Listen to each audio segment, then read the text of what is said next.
నమస్తే, welcome to జనబేరి news. ముందుగా headlines.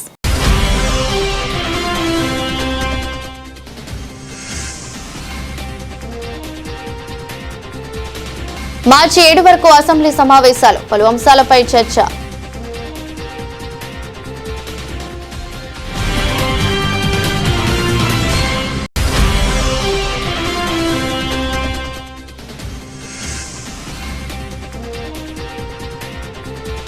AP assembly సమావేశాలు ప్రారంభం, 11 నిమిషాల్లోనే వెళ్లిపోయిన జగన్.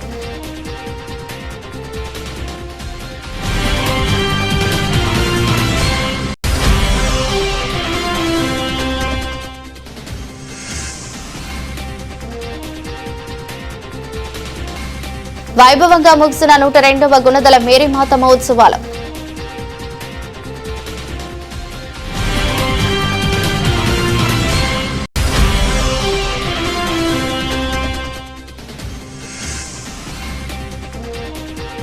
మెడికల్ మాఫియాపై ప్రభుత్వం చేపట్టిన ఆపరేషన్ గరుడపై శ్వేతపత్రం విడుదల చేయాలి. సిపిఐ ఎన్టీఆర్ జిల్లా కార్యదర్శి దొనపూడి శంకర్ డిమాండ్. రాష్ట్ర విభజన తర్వాత ఏపీ ఎన్నో కీలక మార్పులు, పరిణామాలను చవిచూసిందని గవర్నర్ జస్టిస్ అబ్దుల్ నజీర్ అన్నారు. పరిమిత వనరులు ఉన్నప్పటికీ దీర్ఘకాలిక అభివృద్ధికి నాటి ప్రభుత్వం కృషి చేసిందని చెప్పారు. 2019లో జరిగిన ప్రభుత్వ మార్పు రాష్ట్ర పురోగతికి విఘాతం కలిగించిందన్నారు. అసెంబ్లీ వద్దకు చేరుకున్న governor justice Abdul Nazeer, CM Chandrababu, speaker Ayyanna Patrudu ఘన స్వాగతం పలికారు. ఏపీ అసెంబ్లీ బడ్జెట్ సమావేశాల ప్రారంభం సందర్భంగా ఉభయ సభలను ఉద్దేశించి గవర్నర్ ప్రసంగించారు. 2019 తర్వాత వ్యవస్థాగత పాలన వైఫల్యాలు తలెత్తాయని, రాష్ట్ర అభివృద్ధి స్తంభించిందన్నారు. ఆర్థిక ఒత్తిడి తీవ్రమైందని, వ్యవస్థలు విధ్వంసమయ్యాయన్నారు. మౌలిక సదుపాయాలు, విద్యుత్, సాగునీటి పారుదల రంగాలు తీవ్ర తిరోగమనం చవిచూశాయన్నారు. గత చేదు అనుభవాలతో విసిగి వేశారని ప్రజలు రాష్ట్రంలో కూటమి ప్రభుత్వాన్ని ఎన్నుకున్నారన్నారు. It's my honor and privilege to address this joint session of the legislature on the occasion of the budget session for the year 2026-27. The state of Andhra Pradesh has witnessed significant transitions since its bifurcation in 2014. The government that assumed office that year was confronted with unprecedented challenges, including state reorganization, division of assets, loss of urban conglomeration and the capital city, infrastructure deficits, and an agricultural dominant economic base. Despite limited resources, concerted efforts were made to stabilize finances, improve connectivity, rebuild institutions, and lay the groundwork for long-term development. However, the change in governance in 2019 disrupted this momentum. Systemic governance failures emerged, growth stalled, financial stress intensified, institutions destroyed, total anarchy with breakdown of law and order, arbitrary restrictions placed through misuse of section. విజయవాడలో రాష్ట్ర వడ్డర్ల సంఘం ఆత్మీయ చర్చా వేదిక సమావేశం నిర్వహించారు. AP వడ్డర cooperative finance corporation మాజీ chairman Devella Murali నేతృత్వంలో జరిగిన ఈ చర్చా వేదిక కార్యక్రమంలో రాష్ట్రంలోని అన్ని జిల్లాల నుంచి వడ్డల కుల పెద్దలంతా హాజరయ్యారు. వడ్డెరల సమస్యలపై చర్చించారు. ఈ సందర్భంగా దేవెల్ల మురళి మాట్లాడుతూ టీడీపీ కూటమి ప్రభుత్వానికి పూర్తి సానుకూలంగా రాష్ట్ర స్థాయి ఆత్మీయ సమావేశం జరుగుతుందన్నారు. 2024లో కూటమి ప్రభుత్వం అధికారంలోకి రావడానికి 2019 నుంచి వడ్డెర కులస్తులు చేసిన కృషి చెప్పుకోదగినదన్నారు. గత ప్రభుత్వ అరాచకాలకు ఎదురు తిరిగి అనేక మంది వడ్డెర నాయకులు పోలీస్ కేసులు సైతం పెట్టించుకున్నారన్నారు. ఇటువంటి పరిస్థితులలో కూటమి ప్రభుత్వం అధికారంలోకి వచ్చిన తర్వాత కొన్ని జిల్లాలలో వడ్డెరలకు పదవుల కేటాయింపులలో న్యాయం జరగడం లేదనే భావన ఉందని, ఈ నేపథ్యంలోనే కూటమి ప్రభుత్వంపై వడ్డెరలకు ఉన్న నిరాశను తొలగించేందుకు సమావేశం జరుగుతుందని, వడ్డెర కులస్తులకు తగు రాజకీయ ప్రాధాన్యత కల్పించిన ఘనత చంద్రబాబుకు దక్కుతుందన్నారు. గతంలో వడ్డెర ఫెడరేషన్ ను కార్పొరేషన్ గా మార్చి నిధులు కేటాయించిన నాయకుడు చంద్రబాబుని ప్రతి వడ్డెర కులస్తుడు గుర్తుంచుకోవాలన్నారు. అందరికీ నమస్కారం. నా పేరు దేవెల్ల మురళి. రాష్ట్ర వడ్డెర కార్పొరేషన్ మాజీ చైర్మన్ని. తెలుగుదేశం పార్టీ రాష్ట్ర కార్యదర్శిని, వడ్డెర సంఘం రాష్ట్ర అధ్యక్షుడిని. ఈరోజు ముఖ్యంగా విజయవాడ లీలా గ్రాండ్లో రాష్ట్ర వడ్డెర ఆత్మీయ చర్చా వేదిక కార్యక్రమం ముఖ్య ఉద్దేశం. ఇక్కడ వచ్చిన వాళ్ళు ఉమ్మడి జిల్లాల నుంచి 13 జిల్లాలు నుంచి వచ్చిన ప్రతి జిల్లా అధ్యక్షులకు, వడ్డెర కులస్తులకు అందరికీ కూడా ప్రత్యేకంగా ధన్యవాదాలు. మరి ఫస్ట్ చిత్తూరు ఉమ్మడి జిల్లా, నెల్లూరు, కర్నూలు, కడప, గుంటూరు, ప్రకాశం, విజయవాడ, ఈస్ట్ గోదావరి, వెస్ట్ గోదావరి, తూర్పు గోదావరి అన్ని జిల్లాల నుంచి వచ్చిన నా వడ్డెర కుటుంబ సభ్యులకు అందరికీ ప్రత్యేకంగా ధన్యవాదాలు. మరి ముఖ్యంగా మీడియా సోదరులకు కూడా ధన్యవాదాలు. ఈ యొక్క సమావేశం చాలామంది రకరకాలుగా చర్చించుకుంటున్నారు. ఎలాంటి చర్చా కార్యక్రమంలో ఓన్లీ తెలుగుదేశం పార్టీకి సానుభూతి పరులు 2019 నుంచి 2024 వరకు ఈ రాష్ట్రానికి నారా చంద్రబాబు నాయుడు ముఖ్యమంత్రి కావాలి, యువగలం వ్యవస్థాపకుడు ఐటీ శాఖ మంత్రి నారా లోకేష్ బాబు గారు ఉన్నత పదవులు ఎదగాలని ఇక్కడ ప్రతి ఒక్కరు కూడా పార్టీ కోసం పనిచేసిన వాళ్ళే, పార్టీలో కూడా కేసులు పెట్టించుకున్న వాళ్ళే. మేమందరూ కూడా ఈ తెలుగుదేశం పార్టీకి ఈర విధేయులని కూడా మీడియా ద్వారా కూడా తెలియజేస్తున్నాం. ఇక్కడికి అందరికీ నమస్కారం. ముఖ్యంగా రాష్ట్ర వడ్డెర సంఘం ఆధ్వర్యంలో వడ్డెర హక్కుల కోసం గత 30 సంవత్సరాలుగా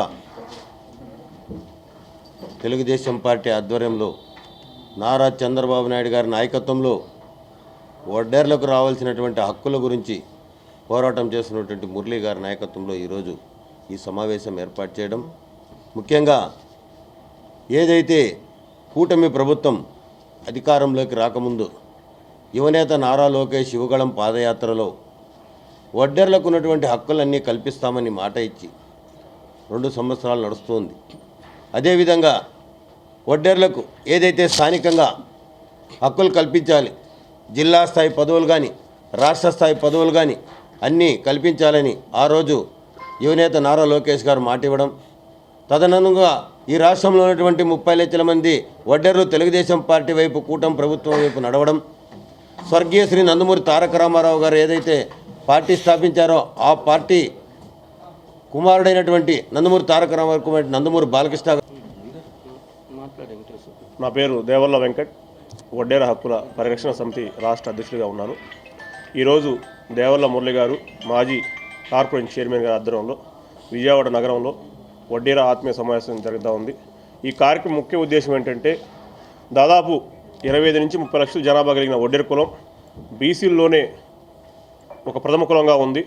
బడుగు బలహీన వర్గాల పార్టీగా ఉన్న టీడీపీ పార్టీలో అన్ని కులాలకు కూడా న్యాయం జరుగుతూ ఉంది. కానీ వడ్డెర్లకి కొంత అన్యాయం జరుగుతుందనే మాట కులంలో జరుగుతూ ఉంది. ఆ విషయం పైన ఇలా మురళి గారి ఆధ్వర్యంలో, పెద్దల ఆధ్వర్యంలో ఈ కార్యక్రమం ఏర్పాటు చేసి పార్టీ పెద్దల్ని కలిసి, గౌరవ ముఖ్యమంత్రి గారిని కలిసి, ఏదైతే రానున్న రోజుల్లో శాసన మండలిలో ఎమ్మెల్సీలు కానీ రాజ్యసభ సీట్లలో వడ్డెర్లకి ప్రాధాన్యత ఇస్తే రాష్ట్ర వ్యాప్తంగా ఉన్న వడ్డెర్లందరూ కూడా టీడీపీ పార్టీకి అండగా నిలబడతామని, అదేవిధంగా రానున్న రోజుల్లో మైనింగ్ 15% ముఖ్యమంత్రి గారు త్వరలోనే పెట్టబోతా ఉన్నారు. వారికి ధన్యవాదాలు తెలియజేస్తున్నాం. అదేవిధంగా ఆధునిక పనిముట్లలో కూడా వడ్డెర్లకి ప్రాధాన్యత ఇవ్వాలా. గతంలో ఏదైతే కార్పొరేట్ చైర్మన్ మురళి గారు ఏదైతే ఆదరణ పథకంలో కూడా భాగంగా వడ్డెర్లకి రాష్ట్ర వ్యాప్తంగా తిరిగి అనేక గ్రూప్ సభ్యులకి, సంఘాలకి, మా వాళ్ళకి న్యాయపదంగా వచ్చే విధంగా చేశారు. ఇప్పుడు కూడా ఏదైతే ప్రభుత్వం ఉందో కూటమి ప్రభుత్వంలో భాగంగా ఎమ్మెల్యే సీటు కేటాయించలేకపోమని చెప్పి నాడు చంద్రబాబు నాయుడు గారు, లోకేష్ గారు చెప్పారు. కానీ ఈ రోజున రానున్న మే నెలలోనూ ఒక 4-5 నెలల్లో ఎమ్మెల్సీలు రాజ్యసభ ఖాళీలు అవుతున్నాయి. కాబట్టి పార్టీలో పెద్దలు చాలామంది కూడా పార్టీ పెట్టిన దగ్గర నుంచి కూడా కష్టపడి, ఆర్థికంగా వారి స్తోమతకు మించి కూడా కష్టపడి అన్ని విధాలుగా నష్టపోయి ఉన్న పెద్దలను కూడా గుర్తించి ఖచ్చితంగా కూటమి ప్రభుత్వం వడ్డెలకి న్యాయం చేస్తుందని భావిస్తూ ఉన్నాను. ఏపీ అసెంబ్లీ సమావేశాలు ప్రారంభమైన 11 నిమిషాల్లోనే మాజీ సీఎం జగన్ అసెంబ్లీ నుంచి వెళ్లిపోయారు. ప్రభుత్వానికి వ్యతిరేకంగా నినాదాలు చేస్తూ వైసీపీ సభ్యులు సభలోకి వచ్చిన గవర్నర్ ప్రసంగానికి పదే అడ్డు తగిలారు. ప్రతిపక్ష హోదా ఇవ్వాలంటూ వైసీపీ సభ్యులు పట్టుబట్టారు. ఏపీ అసెంబ్లీ సమావేశాలు ప్రారంభమయ్యాయి. ఉభయ సభలను ఉద్దేశించి గవర్నర్ అబ్దుల్ నజీర్ ప్రసంగిస్తున్నారు. మరోపక్క శాసనసభకు వైసీపీ ఎమ్మెల్యేలు ఎమ్మెల్సీలతో కలిసి జగన్ చేరుకున్నారు. ప్రతిపక్ష హోదా ఇవ్వాలి అనే ప్లకార్డులను బ్యానర్లను పట్టుకుని వీరు అసెంబ్లీకి చేరుకున్నారు. వైసీపీ సభ్యులంతా కూటమి ప్రభుత్వానికి వ్యతిరేకంగా నినాదాలు చేసుకుంటూ వచ్చారు. గేట్ నంబర్ 4 నుంచి ప్రభుత్వానికి వ్యతిరేకంగా నినాదాలు చేసుకుంటూ వీరు సభలోకి వెళ్లారు.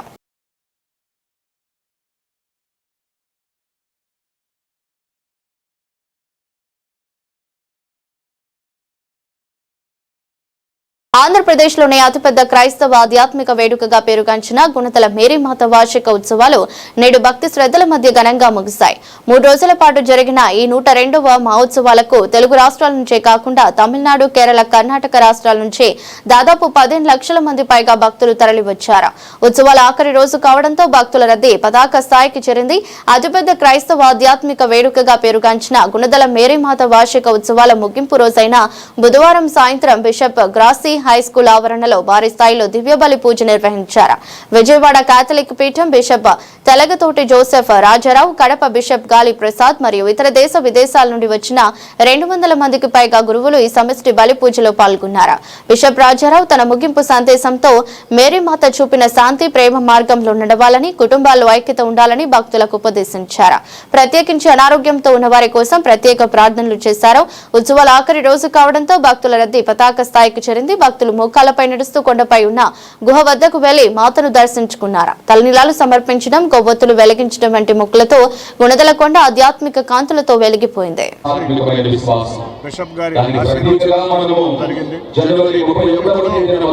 విజయవాడ నగరానికి ఒక ప్రసిద్ధమైన పండుగ మేరీమాత ఉత్సవాలు. మా చిన్నప్పటి నుంచి కూడా ఆ మేరీమాత ఉత్సవాలు ఘనంగా జరుగుతూ ఉంటాయి విజయవాడ నగరంలో. తప్పకుండా రాష్ట్ర ప్రభుత్వం ఈ సంవత్సరం మేరీమాత ఉత్సవాలకి పోలీస్ డిపార్ట్మెంట్ కానీ, రెవెన్యూ డిపార్ట్మెంట్ కానీ చక్కటి ఏర్పాట్లు చేశారు.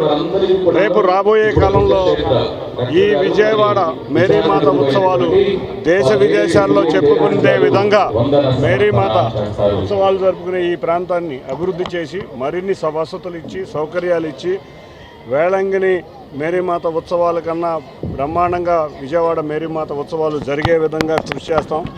ఇక్కడ అంతేకాకుండా ఈ ప్రాంతం నిజంగా చాలా అదృష్టం చేసుకుంది విజయవాడ నగరం. ఈ మేరీమాత అమ్మవారి వల్ల, కనకదుర్గ అమ్మవారి వల్ల, అందరి వల్ల కూడా చక్కటి మంచి సంస్కృతి, అన్ని మతాల్ని గౌరవించుకునే సంస్కృతి ఉంది. తప్పకుండా ఈ ప్రాంత అభివృద్ధి, ముఖ్యంగా మేరీమాత ఉత్సవాల అభివృద్ధికి కృషి చేస్తామని తెలియజేసుకుంటూ అందరికీ కూడా పేరు పేరున ధన్యవాదాలు. Thank you.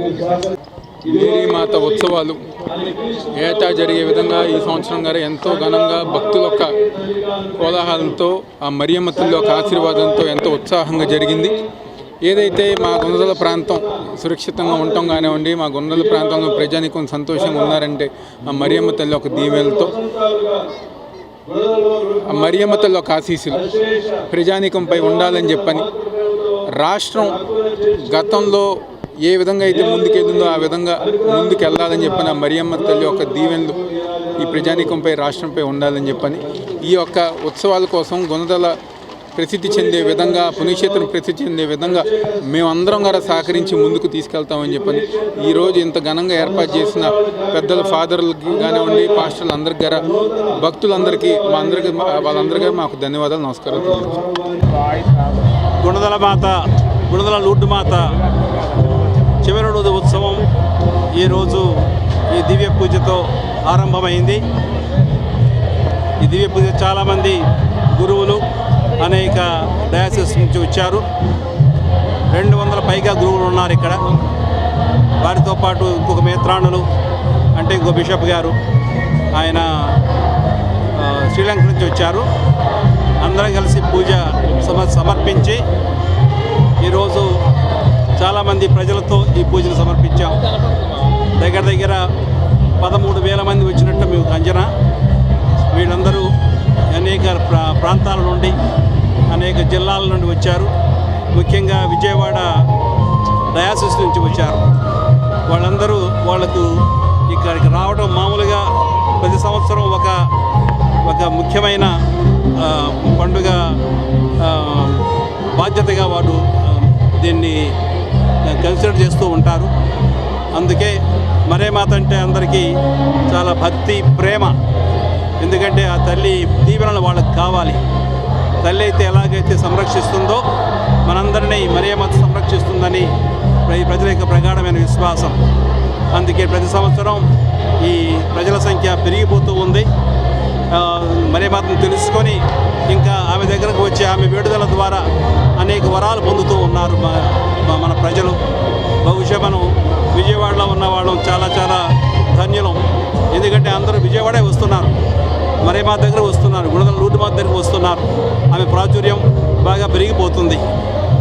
ఎందుకంటే ఆమె చల్లని తల్లి కాబట్టి అందరూ ఇక్కడ వస్తూ ఉన్నారు. కాబట్టి ఇంకొకసారి ముఖ్యంగా ఈ మీడియాను,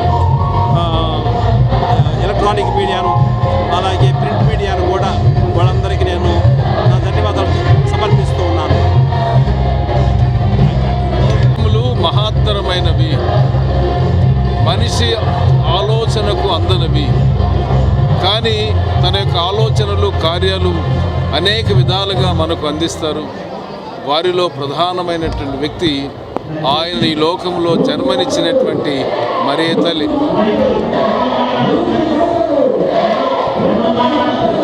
ఈరోజు గుణదల మాత ఉత్సవాలు ముగిసినటువంటి సందర్భంలో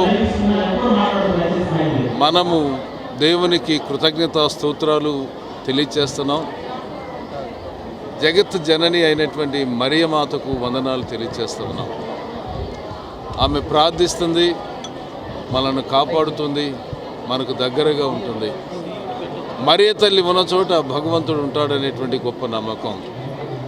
మరియ తల్లి ఉన్న చోట భగవంతుని యొక్క ఆశీస్సులు, ఆశీర్వాదాలు నిండుగా ఉంటూ ఉంటాయి. ఒకటి మాత్రం మరియ తల్లి, దేవుడు మరియ తల్లి ద్వారా చెప్పేది ఏంటంటే, మీరందరూ నా బిడ్డలుగా జీవించడానికి ప్రయత్నం చేయండి, సమాజంగా ఉండడానికి మీ కృషి చేయండి. నేను ఈ లోకానికి వచ్చింది విడుదల కలగజేయటానికి, విడుదల ద్వారా హోలిస్టిక్ ఆస్పెక్ట్ అనేటువంటిది రావాలి. అలాంటి దీవెన మనకి ఇవ్వబడుతుంది. ఆ విధంగా ప్రతి ఒక్కరూ ఆశీర్వాదం పొందాలని కోరుకుంటూ దేవునికి వేలాది స్తోత్రాలు, మరియ తల్లికి నిన్నైన వందనాలు. God bless you all. ఈ 3 రోజులు ఎంతో ఘనముగా, దీవెనకరముగా దేవుడు నడిపించినందుకు వందనాలు తెలియజేస్తూ ఎంతోమంది వేలాది భక్తులతో ఇక్కడికి విచ్చేశారు. వారి విశ్వాసాన్ని ప్రకటించారు. ఆ గుణదల మాత, ఆ మరియ తల్లి మనందరినీ కూడా కాపాడాలని, ఇంకా రాబోయే ఈ సంవత్సరం అంతా కూడా దీవించాలని, ముఖ్యంగా వచ్చేటటువంటి భక్తులందరి యొక్క కోరికలు, ఉద్దేశాలు, తలంపులు, ఆలోచనలు అన్నీ కూడా నెరవేరాలని మనందరము కూడా ప్రార్థించుదాం. అదేవిధంగా సహకరించినటువంటి ప్రతి ఒక్కరికి ఈ సమయంలో ధన్యవాదాలు తెలియచేస్తూ, ఇంకా మన విశ్వాసంలో మనం ఎదుగుతూ మనం అనుకున్నటువంటి పనులన్నీ కూడా నెరవేరాలని, ముఖ్యంగా ఈ మరియ తల్లి ఈ యొక్క పుణ్యక్షేత్రం ఇంకా రోజు రోజుకి ఎదగాలని, ఈ రోజున వచ్చినటువంటి భక్తులు ఎంతోమంది దగ్గరగా ఈ 3 రోజుల్లో 13 లక్షల దాకా వచ్చారు. ఈ రోజున దగ్గరగా ఒక 5,500 మంది గురువులు, దగ్గరగా 1000 మంది మఠకన్యలు, అది గృహస్థ క్రైస్తవులందరూ కూడా ఈ దివ్య పూజా బలిలో పాలు పంచుకొని ఆ తల్లి యొక్క దీవెనలు, ఆ ప్రభుని యొక్క ఆశీర్వాదాలు, వరాలు, అనుగ్రహాలు పొందారు. అందరికీ ఇక్కడ సహకరించినటువంటి ప్రతి ఒక్కరికి కూడా ధన్యవాదాలు, కృతజ్ఞతలు తెలియజేస్తూ ఆ మరియ తల్లి మనందరినీ కూడా కాపాడాలని ప్రత్యేకంగా ప్రార్థిస్తూ ఉన్నాం. మరొకసారి ఈ మరియ తల్లి యొక్క పండుగ శుభాకాంక్షలు. Thank you. నా పేరు father Thota Sunil Raju, social service center director. Thank you. నగరంలో నిరంతరాయంగా డీసిల్టింగ్ పనులు జరుగుతుండాలని విజయవాడ నగరపాలక సంస్థ కమిషనర్ ధ్యానచంద్ర అన్నారు. ప్రజారోగ్యం సిబ్బంది, ఇంజనీరింగ్ సిబ్బంది సమన్వయంతో పనిచేసి డీసిల్టింగ్ పనులను త్వరగా పూర్తి చేసే అవుట్ఫాల్ట్ డ్రైన్లలో ఎటువంటి అడ్డంకులు లేకుండా త్వరతరగిన సిల్ట్లను తొలగించాలని అన్నారు. బుధవారం ఉదయం తన పర్యటనలో భాగంగా 1 town Nizam gate, KL Rao outfall drain, Urmila Subbarao Nagar outfall drain, housing board colony ప్రాంతాలని క్షేత్రస్థాయిలో పరిశీలించారు. Nizam gate outfall drain వద్ద పేరుకుపోయిన వ్యర్థాలను చూసి డీసిల్టింగ్ పనులు ఎందుకు చేయటం లేదని అక్కడ ఉన్న సిబ్బందిని అడగ్గా వారు ఎక్స్కలేటర్ మరమ్మతులు ఉండటం వలన చేయలేకపోతున్నామని తెలిపారు. పారిశుద్ధ్య నిర్వహణకు సంబంధించి ఏ వాహనమైనా త్వరగా మరమ్మతులు చేయించి వెంటనే అందుబాటులోకి తీసుకురావాలని, మరమ్మతులకు ఆలస్యం ఆపరాదని ఇంజనీరింగ్ పై ఆగ్రహించారు. ఉర్మిళ సుబ్బారావు నగర అవుట్ ఫాల్ డ్రైన్ డీసిల్టింగ్ పనులు పూర్తయ్యాయా లేదా అని పరిశీలించేందుకు అక్కడ రోడ్డు లేకపోవడంతో డ్రోన్ ద్వారా పరిశీలించి మిగిలిన డీసిల్టింగ్ పనులను పూర్తిగా చేయాలని అధికారులను ఆదేశించారు.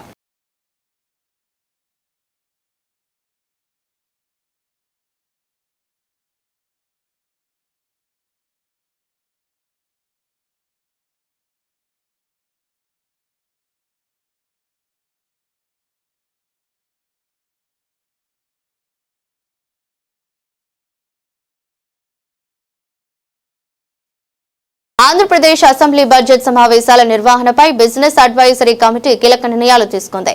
మార్చి 7వ తేదీ వరకు సమావేశాలు నిర్వహించాలని నిర్ణయించింది. ఆంధ్రప్రదేశ్ అసెంబ్లీ బడ్జెట్ సమావేశాల నిర్వహణపై బిజినెస్ అడ్వైజరీ కమిటీ కీలక నిర్ణయాలు తీసుకుంది. మార్చి నెల 7వ తేదీ వరకు సమావేశాలు నిర్వహించాలని నిర్ణయించింది. ప్రతిరోజు ఉదయం 9 గంటల నుండి మధ్యాహ్నం 1:30 వరకు సమావేశాలు జరగనున్నాయి. ఈ నెల 14న బడ్జెట్ సమావేశం నిర్వహించనుంది. 15, 16న సెలవులు కాబట్టి 17, 18వ తేదీలో బడ్జెట్ పై చర్చ. 18న రాష్ట్ర పద్దుపై ఆర్థిక మంత్రి పయ్యావుల కేశవ్ వివరణ ఉంటుంది. 19వ తేదీ నుంచి 8 పని దినాలు డిమాండ్ల గ్రాంట్లపై అసెంబ్లీ బీఏసీ చర్చించనుంది. ఈ నెల 28న శనివారం నాడు కూడా అసెంబ్లీ కార్యకలాపాలు యథావిధిగా కొనసాగనున్నాయి. మార్చి 1, 2, 3వ తేదీల్లో అసెంబ్లీకి సెలవు దినాలుగా నిర్ణయించింది.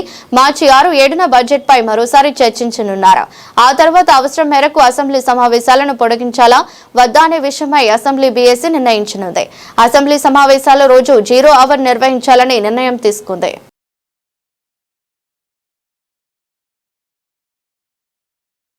మెడికల్ మాఫియాపై ప్రభుత్వం చేపట్టిన ఆపరేషన్ గరుడపై ప్రభుత్వం శ్వేతపత్రం విడుదల చేయాలని సిపిఐ ఎన్టీఆర్ జిల్లా కార్యదర్శి నునపూడి శంకర్ డిమాండ్ చేశారు. రాష్ట్రంలో 40,000 మెడికల్ షాపులు ఉంటే 169 షాపులపై రైడ్ చేసి 9 షాపులపై మాత్రమే కేసులు నమోదు చేశారన్నారు. సిపిఐ ఎన్టీఆర్ జిల్లా కార్యదర్శి దోనేపూడి శంకర్ ఆధ్వర్యంలో దాసరి భవన్ లో మీడియా సమావేశం బుధవారం నిర్వహించారు. ఈ సమావేశంలో ఆయన మాట్లాడుతూ రాష్ట్రంలో మెడికల్ మాఫియా స్వైర విహారం చేస్తుందన్నారు. కరోనా టైంలో నిషేధిత మందులు పెద్ద సంఖ్యలో అమ్మకాలు జరిగాయన్నారు. నల్లపోతు మురళి అలియాస్ కొండపల్లి బుజ్జి నిషేధిత మందులను పలు మెడికల్ షాపులకు పంపిణీ చేశారని, ఆపరేషన్ గరుడ పేరుతో డ్రగ్ కంట్రోలర్స్, పోలీసులు సంయుక్తంగా రాష్ట్రంలోని మెడికల్ షాపులపై దాడులు చేశారన్నారు. దాడులలో కేవలం 9 షాపులపై మాత్రమే కేసులు నమోదు చేశారని, ఆపరేషన్ గరుడపై రాష్ట్ర ప్రభుత్వం శ్వేతపత్రం విడుదల చేయాలన్నారు. ఇప్పటికీ రాష్ట్రంలోని అనేక మెడికల్ షాపులలో నిషేధిత మందులు అమ్ముతున్నారని, రాష్ట్ర ముఖ్యమంత్రి స్పందించి ప్రజల ఆరోగ్యాన్ని కాపాడాలని సిపిఐ పార్టీగా డిమాండ్ చేస్తున్నామన్నారు. లేకుంటే పెద్ద ఎత్తున ఉద్యమం చేయాల్సిన పరిస్థితి వస్తుందన్నారు. రాష్ట్రంలో మెడికల్ మాఫియా శైరవ్యవహారం చేస్తుంది. కరోనా కాలంలో ఎక్స్పైర్ అయినటువంటి మందులు డాక్టర్స్ ప్రిస్క్రిప్షన్ లేకుండా లక్షల సంఖ్యలో ట్రమడాల్ లాంటి, అల్ఫ్రాజోమ్ లాంటి అనేక టాబ్లెట్స్ ఫిజిషియన్ ప్రిస్క్రిప్షన్ లేకుండా లక్షల సంఖ్యలో కూడా ఉత్తరాఖండ్ నుంచి అవరిగడ్డ వరకు కూడా అమ్మటం జరిగింది. దానిని దృష్టిలో పెట్టుకుని రాష్ట్ర ప్రభుత్వం 2025 మార్చి 21 నుంచి 25వ తేదీ వరకు ఆపరేషన్ గరుడ అనే పేరుతోటి, ఆపరేషన్ ఈగిల్ ఇంగ్లీష్, తెలుగులో ఆపరేషన్ గరుడ పేరుతోటి డ్రగ్ కంట్రోల్ బోర్డ్ అలాగే పోలీసు శాఖ కలిసి రాష్ట్ర వ్యాప్తంగా సంయుక్తంగా దాడులు చేసినటువంటి సందర్భంలో రాష్ట్రంలో 40,000 షాపులుంటే, ఉమ్మడి కృష్ణా జిల్లాలో 7,000 షాపులుంటే 162 షాపులు మీద వాళ్ళు దాడి చేయడం జరిగింది. అన్ని వైలేషన్స్ ఉన్నాయి. అందరినీ కూడా 70 నుంచి 90 రోజుల వరకు కూడా వాళ్ళ మీద సస్పెన్షన్ వేయబడినటువంటి పరిస్థితిని విన్నాం. ఇదే సందర్భంలో ఇవాళ ఒక పెద్ద వ్యాపారపరంగా మారినటువంటి మెడికల్ మాఫియాని అరికట్టాల్సినటువంటి బాధ్యత రాష్ట్ర ప్రభుత్వం మీద ఉన్నది. దానిలో భాగంగా ఆనాడు ఆపరేషన్ గరుడలో విజయవాడలో ప్రముఖ ఫార్మాస్యూటికల్ వ్యాపారస్తుడు నల్లమోతు మురళీకృష్ణ ఎలియాస్ కొండపల్లి బుజ్జి రాష్ట్రంలో మెడికల్ ఫార్మా మాఫియాలు ప్రజారోగ్యంపై దాడి చేస్తున్నాయని సిపిఐ రాష్ట్ర కార్యదర్శి ఈశ్వరయ్య స్పష్టం చేశారు. ప్రభుత్వాలు మాఫియాను అరికట్టడంలో వైఫల్యం చెందాయని చెప్పారు. కార్పొరేట్ వైద్యశాలలు ప్రజలను దోపిడీ చేస్తున్నాయని పేర్కొన్నారు. ఫిబ్రవరి 14న రాష్ట్ర వ్యాప్తంగా మెడికల్ ఫార్మా మాఫియాకు వ్యతిరేకంగా ఆందోళన కార్యక్రమం చేపట్టామని వెల్లడించారు. దాసరి భవన్లో సిపిఐ రాష్ట్ర కార్యదర్శి ఈశ్వరయ్య మీడియా సమావేశం నిర్వహించి సమావేశంలో ఆయన మాట్లాడుతూ రాష్ట్ర వ్యాప్తంగా బోగస్ మెడికల్స్ అమ్మకాలు జరుగుతున్నాయన్నారు. మెడికల్ ఫార్మా మాఫియాపై ప్రభుత్వం ఎలాంటి చర్యలు తీసుకోవడం లేదన్నారు. మెడికల్ షాపుల్లో నిషేధిత మందుల అమ్మకాలు జరుగుతున్నాయని, అర్హులైన వారు పనిచేయడం లేదని చెప్పారు. కాఫీ అనుకునేందుకు ప్రభుత్వం ఎలాంటి చర్యలు తీసుకోవడం లేదన్నారు. పీపీపీ పేరుతో మెడికల్ కాలేజీలను ప్రైవేట్ వ్యక్తులకు అప్పజెబుతున్నారని, శవాల కూడా వైద్యం కోసం చేస్తూ కార్పొరేట్ ఆసుపత్రులు ఆర్థిక దోపిడీకి పాల్పడుతున్నారన్నారు. ఫిబ్రవరి 14న మెడికల్ మాఫియాకు వ్యతిరేకంగా రాష్ట్ర వ్యాప్తంగా సిపిఐ ఆధ్వర్యంలో జరిగే ఆందోళనలో పాల్గొనాలని విజ్ఞప్తి చేశారు. కేంద్ర ప్రభుత్వం ప్రవేశపెట్టిన 4 లేబర్ కోడ్లకు వ్యతిరేకంగా ఈ నెల 12న జరిగే సమ్మెను జయప్రదం చేయాలని కోరుతున్నారు. వచ్చేసి వ్యవసాయ రంగాన్ని కూడా కార్పొరేట్ శక్తులకు అప్పగిస్తూ ఉంది. దానికి ప్రత్యక్ష ఉదాహరణ నిన్న యుఎస్తో ఈ ప్రభుత్వం డీల్ చేసుకుంది. నరేంద్ర మోడీ గారి ప్రభుత్వం యుఎస్ డీల్ చేసుకుంది. యుఎస్ డీల్లో వ్యవసాయ రంగానికి సంబంధించిన ఉత్పత్తులపైన మనం ఉత్పత్తి చేసేటువంటి దానికి మాత్రం మనం ఎగుమతి చేస్తే అక్కడ ఆ దేశాలకు సంబంధించిన దాంట్లో 18% మనం ట్యాక్స్ కట్టాలి. అదే అమెరికా దేశం నుంచి దిగుమతి అయ్యేటువంటి వ్యవసాయ ఉత్పత్తులపైన 0 సుంకాలు. అంటే భారతదేశాన్ని ఒక డంపింగ్ యార్డులాగా మార్చేటువంటి చర్యలకు శ్రీకారం చుట్టిన నేపథ్యంలో ఒకవైపున కార్మిక సంఘాలు, మరొక వైపున రైతు సంఘాలు, ఇంకోవైపున జాతీయ గ్రామీణ ఉపాధి హామీ పథకం ఏదైతే ఉందో ఆ జాతీయ గ్రామీణ ఉపాధి హామీ పథకాన్ని మార్చి రాష్ట్రాలు కూడా 40% భరించాలి, కేంద్రం 60% భరిస్తుందని చెప్పేసి ఆ పేరును కూడా మహాత్మా గాంధీ అనేటువంటి పేరును కూడా తొలగించి విబిజీ రామ్ అనేటువంటి పేరుతో రామనామ జపం, అంటే నీకు తినడానికి కూడు లేకపోయినా, కట్టుకోవడానికి బట్ట లేకపోయినా, ఉండడానికి ఇల్లు లేకపోయినా, చేయడానికి పని లేకపోయినా ఈ జపాన్ని మార్చకుండా ఉండాలని ఈరోజు కేంద్ర ప్రభుత్వం అలాంటి ఒక జీవోని తీసుకొని వచ్చేసి ఆ మార్పు తీసుకొని వచ్చి వారిని కూడా రాష్ట్రాలు భరించాలట. ఇప్పటికే ఆంధ్రప్రదేశ్ లాంటి రాష్ట్రాలు దాదాపు 3 లక్షల కోట్ల రూపాయలు ఈ 2 సంవత్సరాల కాలంలోనే అప్పు చేసేటది. గతంలో 7 లక్షలు, 8 లక్షలు, 10 లక్షలు, 14 లక్షలు అని చెప్పి ఈ పాలకులే చెప్పారు. శ్రీలంక లాగా తయారైందని. ఇప్పుడు రాష్ట్రం 40% భరించేటువంటి స్థితిలో లేనటువంటి దశ ఒకటి ఉంది.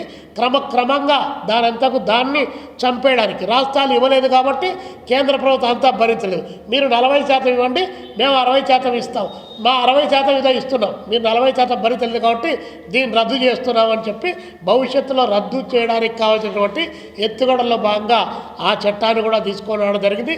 ఇలాంటి అంశాలపైన రేపు 12వ తారీఖు అంటే రేపు చాలా పెద్ద ఎత్తున 550 కార్మిక సంఘాలు, అదేవిధంగా రైతు సంఘాలు, సంయుక్త కిసాన్ మోర్చా, వ్యవసాయ కార్మిక సంఘాలు, విద్యార్థి యువజన మహిళా సంఘాలు, మొత్తం భారతదేశంలో ఉన్నటువంటి యావత్తు శ్రామికులంతా కూడా, సంపద సృష్టించేటువంటి వర్గం అంతా కూడా సార్వత్రిక సమ్మెకు పిలుపునిచ్చింది.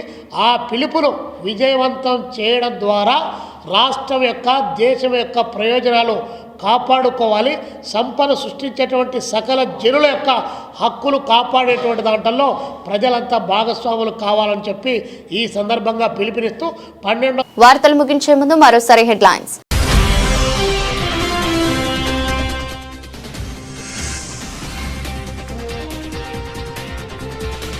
మార్చి 7 వరకు అసెంబ్లీ సమావేశాలు, పలు అంశాలపై చర్చ.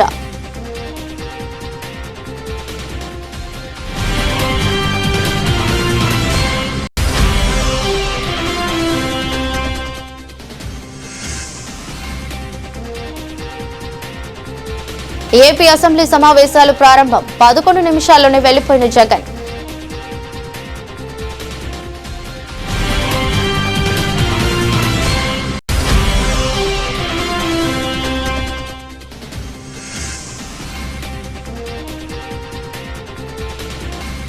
వైభవంగా ముగిసిన 102వ గుణదల మేరీమాత మహోత్సవాలు.